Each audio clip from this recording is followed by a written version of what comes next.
Bien, bonjour à toutes et à tous pour cette session INRIA Alumni sur le thème intelligence artificielle, intelligence humaine, de la légende à la science de l'humain connecté. Je m'appelle Lancelot Péquet et je suis un des administrateurs d'INRIA Alumni, donc d'autres éminents représentants sont ici présents.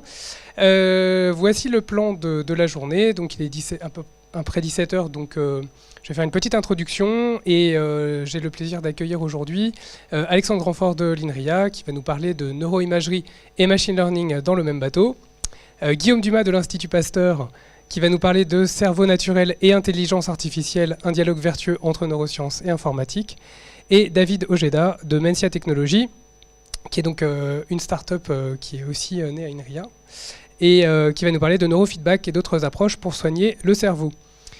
Comme à notre habitude, on commence par 3 sessions qui durent 30 minutes chacune, où nos invités vont nous présenter pendant une vingtaine de minutes voilà, le sujet qu'ils ont voulu partager avec nous aujourd'hui. Et puis après, on aura une dizaine de minutes de questions-réponses pour que vous puissiez voilà, les solliciter sur des points que vous auriez... voilà, des questions que vous auriez sur leur intervention. Et après, on a un peu moins d'une heure de table ronde où des questions transverses pourront être posées à ce moment-là, où les intervenants pourront aussi réagir à leur propre, voilà, aux interventions des autres, et où on pourra peut-être débattre de questions de fond. Je vous rappelle aussi que donc INRIA Alumni organise ces sessions et que c'est des sessions qui sont un peu entre le séminaire de recherche et la conférence grand public. Donc c'est pour un public qui est majoritairement scientifique, mais pas que. Et l'objectif, ou un des objectifs, c'est de favoriser des collaborations interdisciplinaires et des rencontres avec les entreprises et le public. Donc on a demandé à nos invités de faire des exposés qui sont d'un bon niveau scientifique, mais qui sont en même temps accessibles à des gens qui ne sont pas nécessairement des experts de ces domaines de spécialité. Alors, je commence par évoquer des progrès impressionnants, enfin qu'est-ce qui a motivé un petit peu l'organisation de cette session. Donc voilà des progrès très intéressants, très impressionnants en termes d'intelligence artificielle ces dernières années. Je vous montre juste une toute petite vidéo, si j'y arrive, de Google Assistant. Let me give you another example. Let's say you want to call a restaurant, but maybe it's a small restaurant which is not easily available to book online. The call actually goes a bit differently than expected. So take a listen.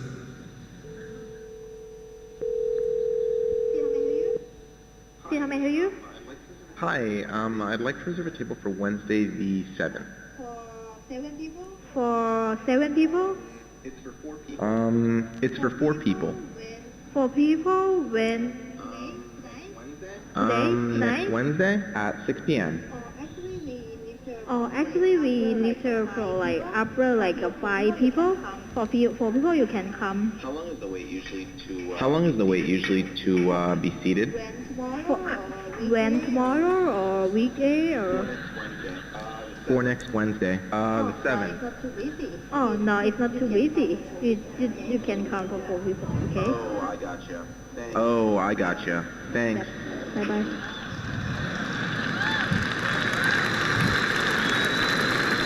Voilà, donc ça c'était à une conférence de Google il y a quelques jours. Donc on voit effectivement des choses qu'on avait un peu jamais vues, en tout cas à ce niveau-là auparavant. Et on voit que l'intelligence artificielle, effectivement, c'est quelque chose qui change voilà, le rapport qu'on a aux machines, notre compréhension de ce que c'est qu'une machine et de ce qu'elle peut faire ou ne pas faire. Donc c'est, pour un certain nombre de personnes, peut-être la solution miracle qui va tout changer dans nos vies. On a beaucoup d'articles grand public, on a beaucoup de rapports, on a beaucoup de choses qui nous expliquent que l'intelligence artificielle, c'est peut-être la solution miracle pour tout résoudre, pour voilà, diagnostiquer mieux que les médecins, nous aider dans la vie de tous les jours, voilà, peut-être prendre notre place. Il y a même des religions. L'intelligence artificielle, ça serait peut-être une nouvelle religion. En tout cas, il y a des gens qui imaginent que ça pourrait être une espèce de dieu. Voilà. D'autres qui imaginent que ça peut être une menace pour l'humanité. Donc voilà, ça alimente énormément de fantasmes, de questions, d'inquiétudes ou d'espoir de la part de beaucoup de gens.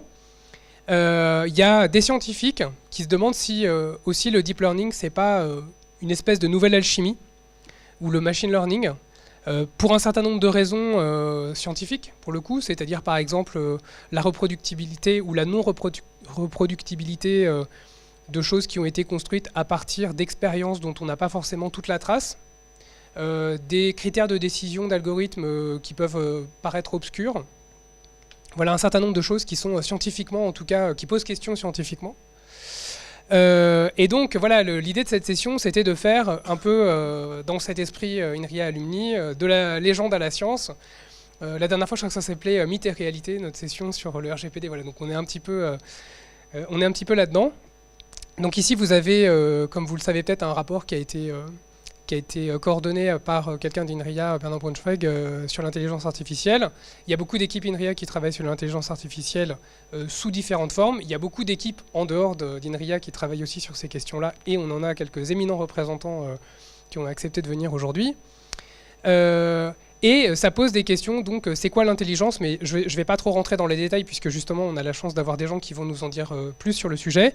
Mais par exemple, pour des gens qui sont habitués à tel ou tel champ de l'informatique, on peut constater que dans ce qu'on appelle aujourd'hui intelligence artificielle, on a d'un côté des méthodes numériques de machine learning, par exemple, des choses comme ça. On a aussi des méthodes symboliques de type Prolog, qui ont été à la mode à une époque, qui le sont moins aujourd'hui.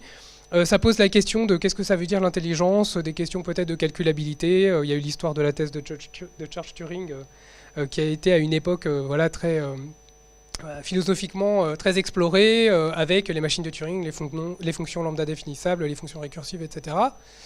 Et plus récemment, donc ici vous avez Judea Pearl qui a eu le Turing Award en 2011, notamment pour ses travaux sur les réseaux bayésiens, qui dit finalement, grosso modo, tout ce qui est deep learning, c'est juste du curve fitting. Et bon, c'est très impressionnant d'avoir réussi à faire autant de choses avec du curve fitting, mais c'est jamais que du curve fitting. Et finalement, c'est pas très profond.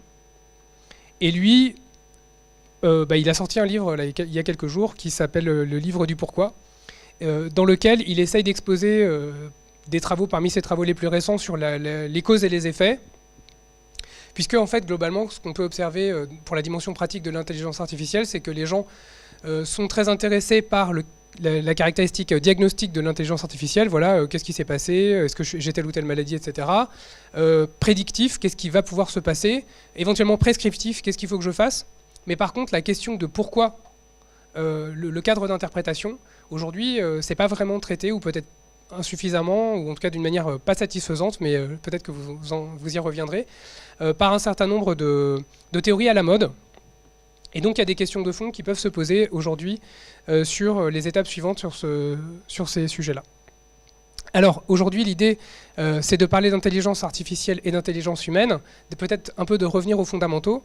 Des fondamentaux qui ont été questionnés par de très éminents scientifiques comme John von Neumann dans les années 50, avec ces questions de similitude, de différence, de complémentarité, et voilà, la question du lien avec les neurosciences. Est-ce que finalement, quand on fait des algorithmes d'intelligence artificielle, on essaye de simuler le cerveau? Est-ce que ça peut nous aider à mieux comprendre le cerveau? Est-ce que c'est la même chose? Est-ce que c'est pas la même chose? Voilà. Je vais laisser la parole donc à nos invités, que je vais vous demander d'applaudir. Et on va commencer par Alexandre Grandfort, donc, qui va nous parler de la manière dont le machine learning peut nous aider à mieux comprendre le cerveau, si j'ai bien compris.